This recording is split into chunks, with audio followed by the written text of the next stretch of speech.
Has there been a time in your life you didn't want to accept devastation? I'm your host, Danielle Zapchenk, and thanks for listening to the Parable Podcast. Today, we are collaborating again with the Baton Pass.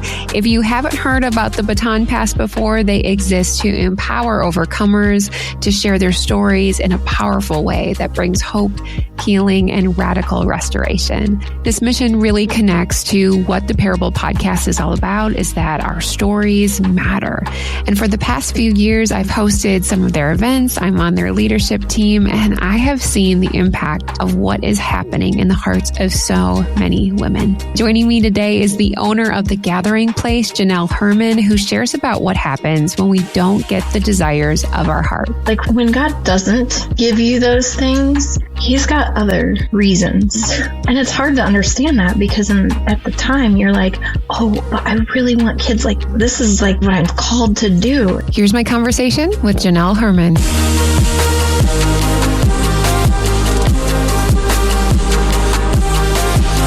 Well, my first job right out of college was working at the Brookfield Zoo. I was an events coordinator.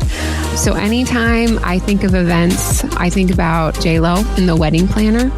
And that was like the goal, the dream I had in my life. So events always have like a sweet spot in my heart. And Janelle, when I walked into your space, even actually driving up to the Gathering Place, I just felt like at peace. It was like so beautiful, so special. I'm just excited to hear more about your place today. That's awesome. Thank you.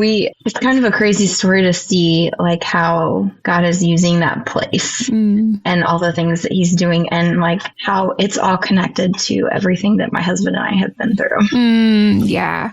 Okay. So Janelle, she owns with her husband, it's called The Gathering Place and it's in Central Illinois. How long has the place been open? So we've been doing events for about a year and a half. Okay. Let's see. It was November of 22. I think that we finished it. We finished it in time for my nephew's birthday party. And then we didn't start booking until April of 23. Yeah. So it's been a little over a year and a half. Yeah.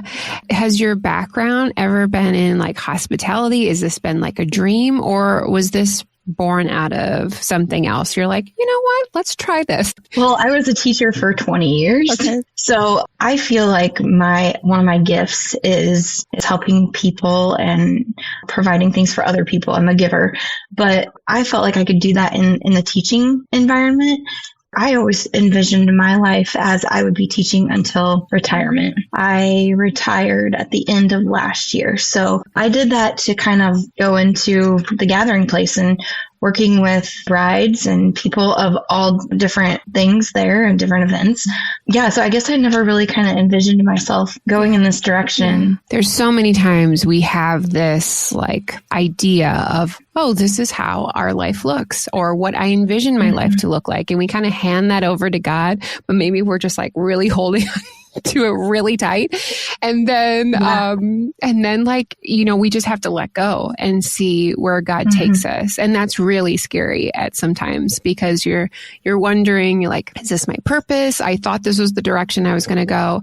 I would be curious to know like what has been like a joy that has come out of this space for you? Because you guys host like so many weddings and like special events for people's lives. Yeah. So what has really given back to you? Well, a couple things come to mind. We just had our church does their baptisms out in the pond. That's lovely.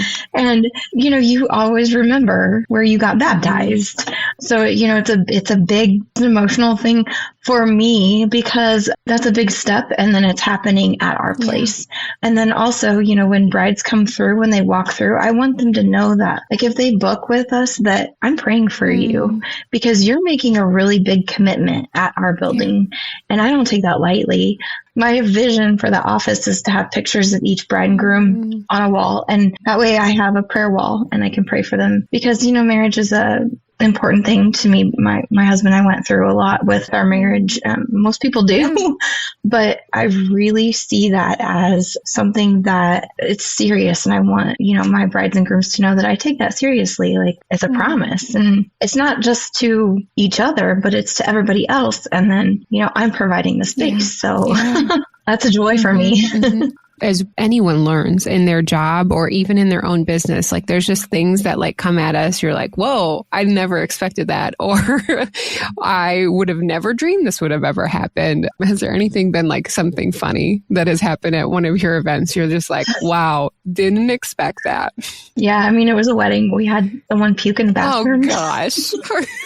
Oh, yeah. Didn't know that you were also a janitor at the same time. Yeah. Fortunately, I have a great cleaning lady. I apologized to them. I was like, I got to clean up as much as I could. But oh my goodness. All right. So Janelle, the way that we were connected was the Baton Pass, who is helping collaborate this episode. And the Baton Pass is just like an awesome community of women, like an organization that really empowers women to know that they're not alone, that there is a safe place for stories to be shared. So we had our beautiful Central Illinois event at your gathering place. And it was really, it was such a special day. I think there was such energy. And I think that comes from how you want this to be just as special as how the person who's having an event feels.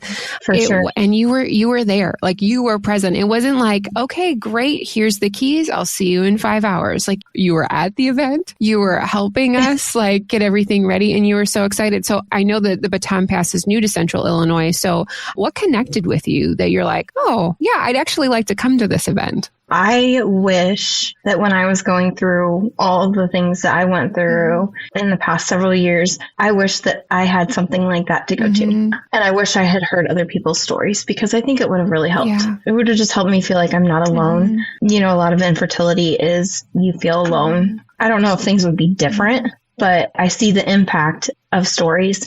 And it's really kind of crazy how Kelly got a hold of me because I was in the airport that day when she called and we were traveling, and I don't normally answer phone calls when I'm traveling, but I sent a voicemail. I was like, oh, Chicago. And I listened to her message and I was like, I feel like I need to call her back. And so I did in the airport, and I told her, I was like, I'm sorry if things are really loud, but I really felt like I needed to call you back. And the connection, like everything that she was saying, just really aligned with, you know, everything that we believe. And I guess I've kind of been praying for direction in my life. And I can see how God is kind of steering me in these ways of, let's use your building for these things. And I'm going to use that. I'm going to use that to facilitate for the direction that I'm sending you. Yeah, absolutely. I know that you had that feeling. There was a connection. You're excited about the event, but you still brought like a whole group of women with you. So I'd be curious to know, like, what was that invitation? Like, obviously it helps to have a relationship, but you're just like, listen, we have this event. I don't necessarily know what's it going to be about, but I'd like you to come. So what was that like rolling through your head? Was that easy for you? Was that challenging? No, I just sent out invites. I mean, like, I'm good friends with our secretary at our church. And so I told her, I was like, hey, put this out in the church announcements. And they announced it. And now for this time, I'm going to change up the announcements a little bit. I think I'm going to offer to do the announcement at church so they know exactly what it is and people feel like they can be included. But yeah, I know a lot of my friends, you know, in the 40s, we're all going through something and it's all different things, which is crazy. Yeah. And so I was just sending out these invites to all these people who I was like, oh, well, even if you're not going through things, this might be something that you can come to not be a church event, not feel like you have to be in a church or perform a certain way or wear certain clothes. And, you know, there are people in our community that don't go to church because they feel like they're being judged. Yeah. And so I agree with that. And I also think isolation is so huge. While we can have friends, we can see people at events, at church, there is this internal isolation that makes us feel, and I do feel like this is like a tactic of the enemy, is that, oh, you're the only one that's going through this. I bet you're the only one that's feeling that. I was just talking with a woman the other day. She's like my mom's age. She's older than my mom. And still, like, she is struggling because of her current season.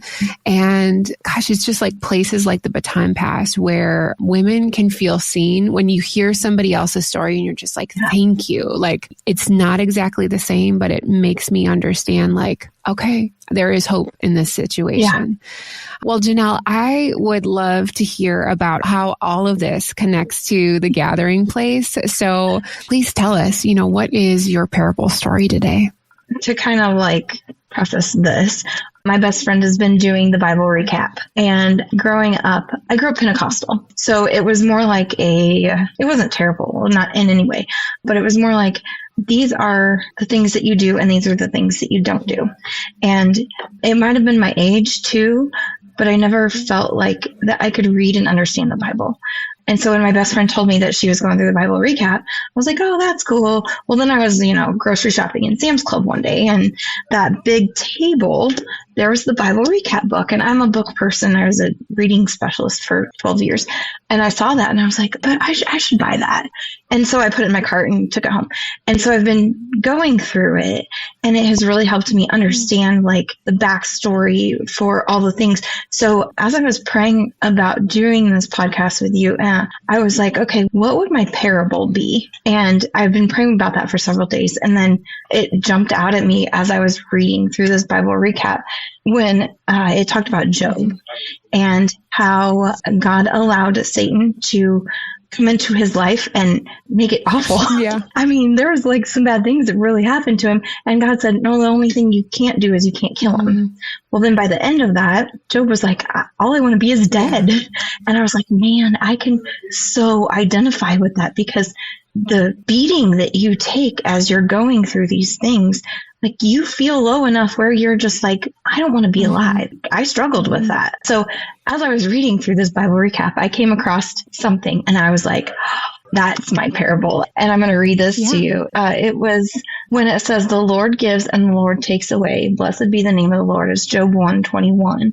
And from that, I felt like even though we go through these really hard things and God might allow Satan to do these things like he did with Job, but in the end, God has the final word. Mm-hmm. And that is what like really kind of takes everything that I've gone through in a nutshell and sums it up. God has the final word. He's in complete control. Mm-hmm. And so I guess back in 2012, my husband and I went through, I was pregnant. Mm-hmm. And then not much longer after that, we took a trip to Costa Rica. I think it was 8 weeks. We were with another couple, other friend that was with me. She was a nurse. Looking back now, I can say, okay, God put her there for a reason. And I started cramping and bleeding while we were down there. I remember at one point being like, my husband, Brett, was saying, we need you at the hospital. And so we went to a Costa Rican hospital, which, it was not, it's what you see in the movies. It's awful. And I remember looking at Jenny, my friend, and saying, just make sure that whatever they put in me is clean. And she was like, okay. And she kind of stuck with me and Brett stuck with me.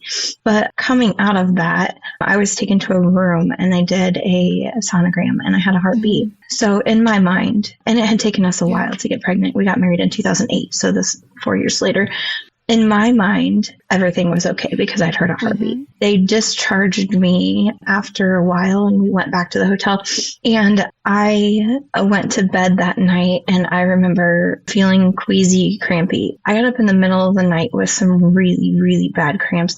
And I went to the bathroom and Jenny had put I think it was a bag, like a plastic bag in the toilet so she could monitor how much I was bleeding.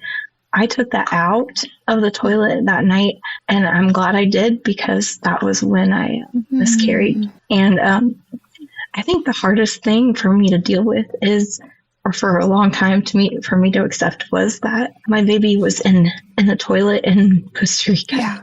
It wasn't even like a proper burial. Mm-hmm. So from that, I'm sorry. Okay.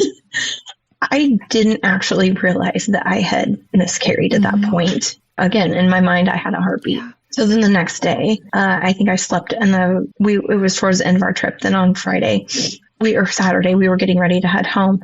And that morning, I do remember this. We were sitting at the breakfast table and I was like, oh, I can eat. And I had been really sick the entire time with food. And I just said that, oh, I can eat. I'm not nauseous with food. didn't even occur to me what happened. I don't know if the people around me knew, like if Brett knew or if my friends knew, I don't know. But we got on a plane, we headed home, and I had a doctor's appointment that Monday.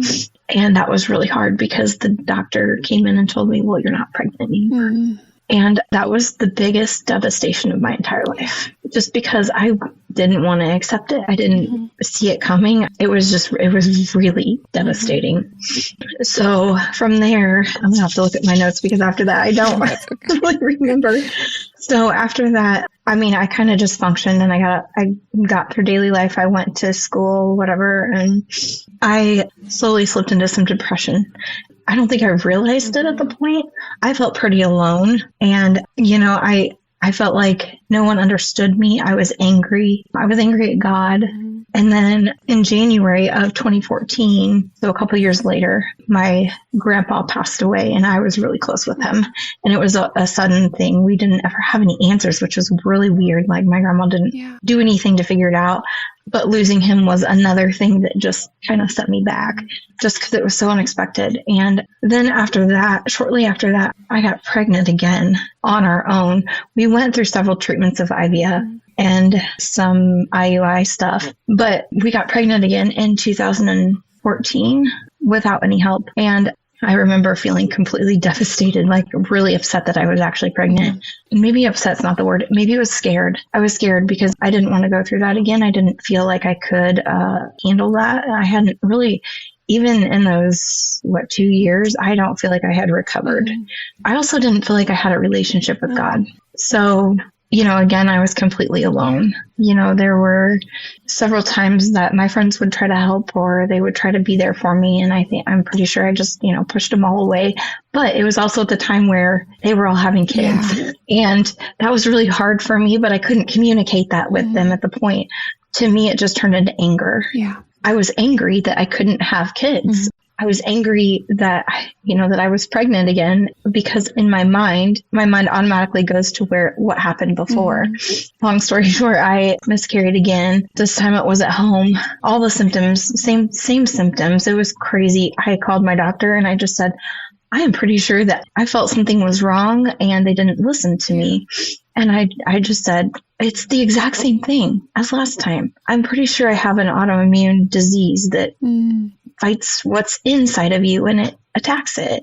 But they didn't listen. They said, well, if you're not bleeding this much, then you don't really need to come in. I was like, okay, well, I trust the doctors. You know, what do you do? So that ended up happening. And then it kind of just pushed me back even more. I didn't do anything to help myself. I didn't really know that I needed to, you know, go see a counselor or things like that.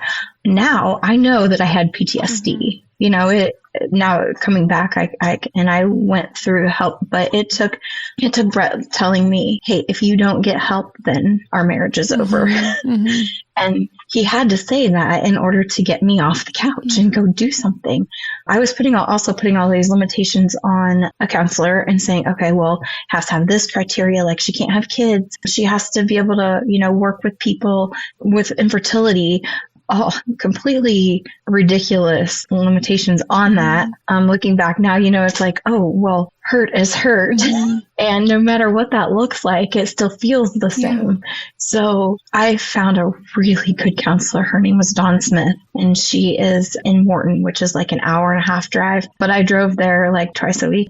But she was like, I think we need to work on your identity first.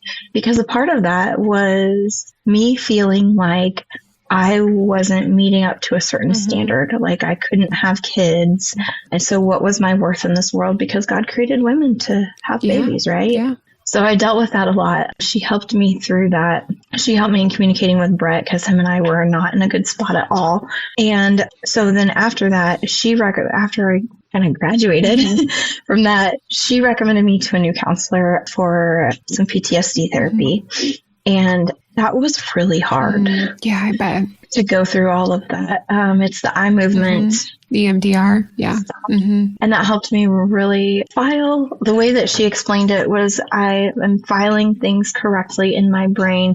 It's helping take all that like fog, that brain fog, and filing everything correctly in my brain so that I can make sense of things. And it really helped. It really helped.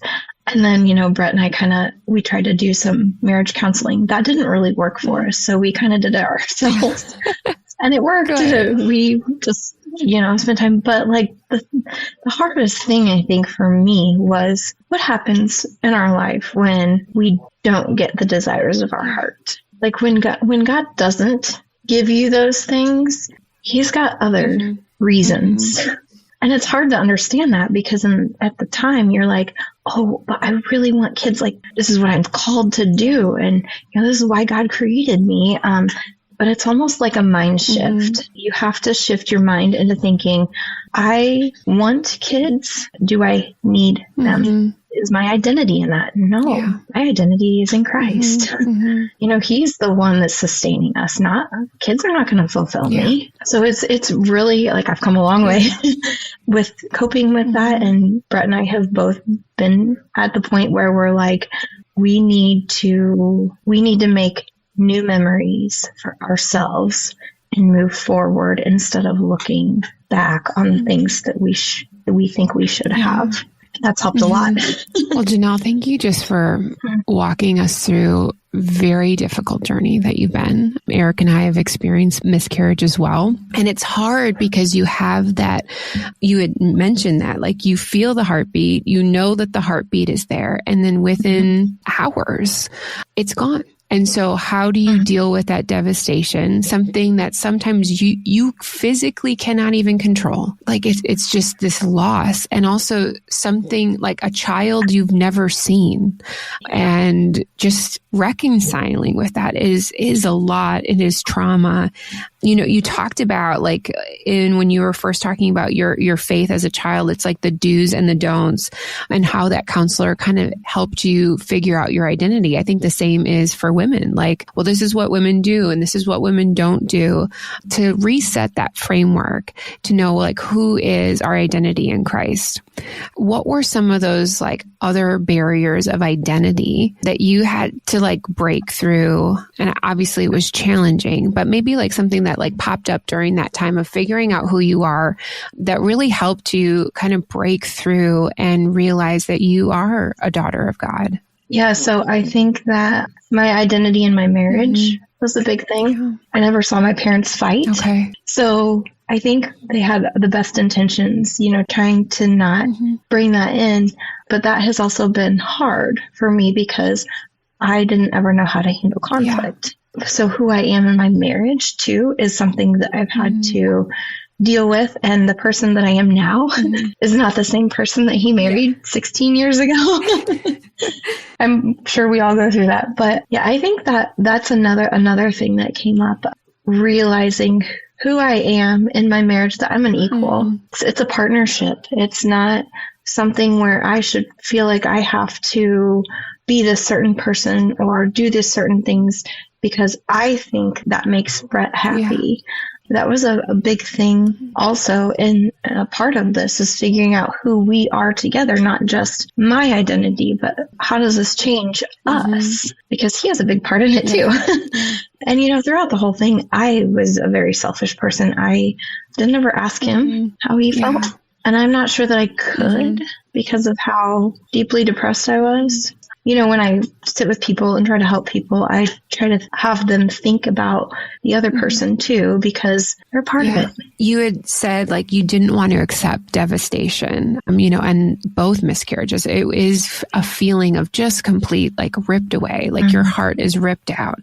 And you said that you didn't get the desires of your heart. Talk to me a little bit about processing through, because you've gone through the devastation. There will be devastation again in your life, no matter what it is. How do we process that and move on, knowing that God's intention, he's still a good God. He's not out to get Janelle. How do we work through that? I think that having faith is a big part of it. Having faith in God, that he really is not out to get us, that he does have our best intentions in mind. and you have to shift your mind. I think that a lot of times we have this vision of how we want things to go, and we have to be flexible. And then, also this is where trust comes in. Like, we have to trust that God has amazing things for us, something even better. And, after all of this stuff happened, I was really thankful that I still had my students. I still had my kids. When people would ask me how many, oh, that's the worst question, is how many, do you have kids? Yeah. And I'm like, well, how do I answer that? Do I say, yeah, I have 2, but they're not on this earth? Sometimes I say that. Sometimes I say, oh, I have 18. And they're like, what? And I'm like, well, my students, So I was really thankful for my students at that time. Like, I think that was something that I was able to lean on and help me feel fulfilled in that area a little bit more than maybe if I didn't. But and I feel like maybe it might be different for everyone. Like, depending on how you deal with trauma. If you talk to my husband, this went over years and years and years and years. Like, it was not a quick process. I know the story today is quick because of time constraints, but like, getting help and going through that process takes years. It is not. And I am just so thankful that he stood by me. And, I feel very blessed to have a husband that stood by me, that wanted to work through things, that, was like, okay, well, this isn't who you are. Yeah. I'm not blaming you for not being a mom. Never once did he say that. He never said, I'm leaving you because you can't have my kid. Never once. And I also feel like that God says that too. God says, I'm not going to leave you. You are my child. I created you for a purpose, and I'm guiding you to that purpose. This door might be closed, but check out this door over here. Yeah. I think it's all about being able to have some sight and looking ahead. I wouldn't say that I'm a person that can see the big picture all the time. I tend to look at the little things, the little steps as we go. But that's why I married my opposite, is because he can see of the big picture a lot of times, and he has a different perspective. And so when I'm dealing with something or feeling a certain way, Brett has really helped me, see the big picture. Oh, well, we can't do this. Well, let's try this. That's good. You said when you first got back from Costa Rica, you just went back into teaching. You just got through daily life. You found yourself just laying on the couch. I'm sure not even fully processing what was happening. And even in the beginning of our interview, you had talked about I wish that there were people that I could have talked to, I could process through, had a community. Now that you've gone through it, what does community mean to you to have that place where you can talk to those brides, you can talk to your friends who are walking through something that maybe you've already experienced? How has that played a role in this whole parable story? That's a huge role, because I think that God is calling me out of all of this. I guess I'd originally thought that, God is teaching me how to handle future trauma. Well, yes, I think, but there's also a bigger picture here. I think that he is showing me how to have patience and how to have compassion for other people that are going through things, and just to sit and just to be there with them instead of providing all this advice. I think that when we can do that, I think that speaks more loudly than words. Sometimes when people are going through something and you're like, oh, I don't know what to say. Well, sometimes nothing is best. And I did have a tribe of people behind me. Yeah. I didn't realize it at the time. My friends were there. I pushed them away. But when I was ready, they were right there. And I mean, they didn't shun me because, I was absent for a few years, but they forgave me for treating them unkindly. And my family was too. And Brett's family was too. They gave me a lot of grace. Janelle, you had mentioned that it was just really hard to feel like God was with you in this whole situation. But through that, I think now looking back, you can see all those places and spaces that he was at. And I just think even you said your friend was a nurse, that she was with you, and finding these different counselors and getting the help that you need.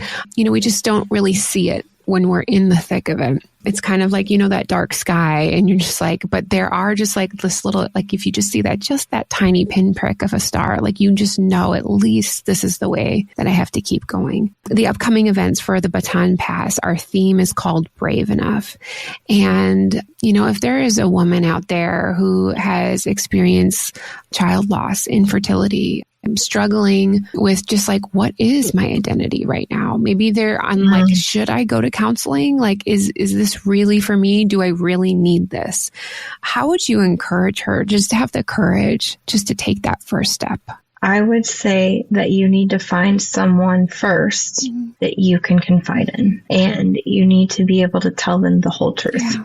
After that, then, seeking counseling, I think it's okay to have criteria of what you look for in a counselor. I am very thankful that I had a Christian counselor. I think that made all the world of a difference too. But just to have that one person that is not in a situation that can be a sounding board for you, but still in your corner, and they're neutral, but they're still in your corner, is really huge. But the only way that it'll work is if you are completely honest. Yeah. Because I don't think you can work through things if you don't recognize them. I shared my story at another event that we had out at the gathering place with my friend Nicole, and she asked me to speak at this event, and I was like, oh, this is the first time I've shared my story publicly, and it was really scary, but from that, I had several women that came and talked to me afterwards, and just to know that someone else is going through similar things that you are, and can be like, oh, I totally get that. Like, I get what you're feeling. I get what you're saying. Like, yes, that's me. And I know God's calling me to do something like that. I just don't know what yet. So, and I think that's okay. I think sometimes it is just, he's like, Janelle, I'm just asking you to share your story once. Like, do you have that obedience to just share it? Because you just don't know, like, who is there. I think that's like the crazy thing about the Baton Pass. Like, sometimes we don't know who's at these events, what they're bringing to the table that day, but there's something that sparks, and that I truly believe that's hope, to know that, one, they're not alone, that God is with you, even when you can't see him. So, Janelle, thank you so much, really, for sharing authentically. I know that this is an easy story to share, but just grateful that you are stepping out and expressing like how God has been good. And even when we don't want to accept devastation, we don't understand why things are happening in our life, like he is still with us. Yeah, for sure. Yeah. And to remember that he has the ultimate say at the end, like he is in control even when things go bad. Like he's got the ending already figured out. And that's another thing, like this whole thing wasn't a surprise to God. He knew. Yeah. At my most devastating moments, he knew. Like God's not surprised by anything. I want to share this one quote with you. I got into a lot of like holistic health things because I felt like that was all I could control. Yeah. So I attended a conference for Juice Plus, and they had this man. He was a pastor. His name is Ike Reigard, Reighard. And he was sharing his life story. You should look up his life story sometime because it is like, it'll make you cry. But one thing that he said that really resounded with me was he said, live your life story now the way you want to tell it later. And I was like, oh gosh, why didn't I hear that earlier? Like, I feel like maybe I wouldn't have heard it during that time. But like moving forward, that gives me such hope. So like when you said like, what would you say to someone who's going through stuff? I would say live your life now the way that you want to tell it later, because that sets you up for being okay with whatever God has planned for you. Janelle, if people wanted to connect with you or learn more about the Gathering Place, what's the best ways that they can do that? If you're wanting to do like business, you can go to our website. It's thegatheringplaceil.com and fill out a submit form. And that directly emails me so that I can see if you're wanting to do an event. It also gives me all the details. But if you want to connect with me and you're in a similar situation, I would be glad to talk to you. You can email me at Janelle@frontierfarms.com, or I'm also on social media, so you can find me, Janelle Hermann. All of Janelle's information will be in today's show notes. And Janelle, I'm so excited to see you again for the upcoming fall event. If you want to join us in Central Illinois, otherwise there's an event in Chicago and Arizona, and all just awesome events happening all the time with the Baton Pass. We'd love to see you there. Janelle, thank you so much for sharing your story with us today. Thank you for having me on, and I'm excited to see what comes around from the next Baton Pass event. I know for me, that conversation with Janelle was comforting, but it also brought up some memories that I have walked through in the past as well. Eric and I had a miscarriage, and it is really hard to kind of process through, but also see God's goodness through those spaces of our life. If you are walking through a journey right now where you are facing devastation, I highly encourage you that this is the time to reach out to a safe person and just to share your story. I'm grateful to partner with the Baton Pass for a few episodes and encourage women who have been brave enough, who stepped out, or maybe you're just finding the courage today. We'd love to see you at the Central Illinois event on November 10th. Janelle will be there. Obviously, it's her place that we're going to be hanging out at, and I will be there. We will be so excited to see you if you could join us and if you're in that area. To connect with Janelle or the Baton Pass, simply visit DanielleZapchenk.com for details. And here are 2 reflection questions from our time with Janelle today.